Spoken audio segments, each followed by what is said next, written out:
So ultimately, for me, it's about impact, and that's just and service. The reason that somebody asked me, help our viewers here, whose role would be similar, and they mentioned Valerie Jarrett to me.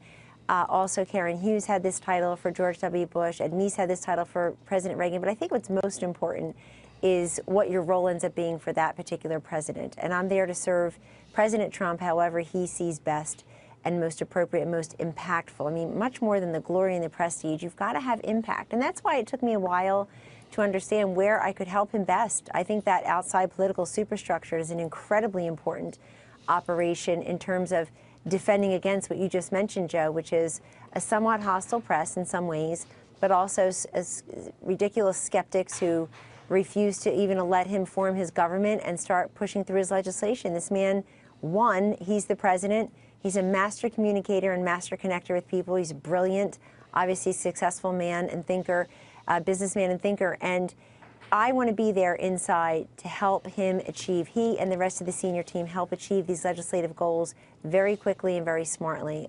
It's like any other workplace, too. You have to really enjoy the people you work with to be effective. And I have enormous respect for the senior team that's already in place and look forward to working with them.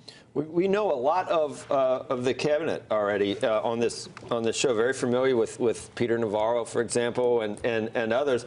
And it's amazing now. VA potentially Toby Cosgrove, who was on I think last week or the week before, sitting right over there. He runs a pretty tight ship for at the Cleveland Clinic. Does that make sense? I heard President-elect Trump was impressed with him.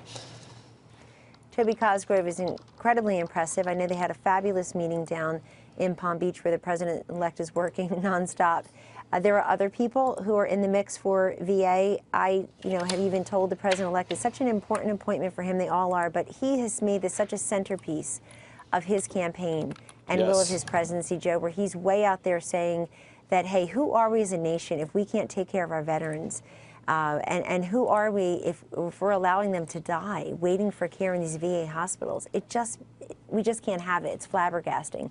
And he won't accept it as president of the United States. So it's an important position. We're down to VA and Secretary of Agriculture. I worked on a blueberry farm for 8 summers, but nobody put me in the mix for that. And these are, we've actually, our short list for each of those has lengthened because the president-elect just continues to meet with qualified men and women who would do a great job. They're just very different. And of course, he will make that ultimate decision. I expect those announcements to come soon. Hey there, thanks for checking out CNBC on YouTube. Be sure to subscribe to stay up to date on all of the day's biggest stories. You can also click on any of the videos around me to watch the latest from CNBC. Thanks for watching.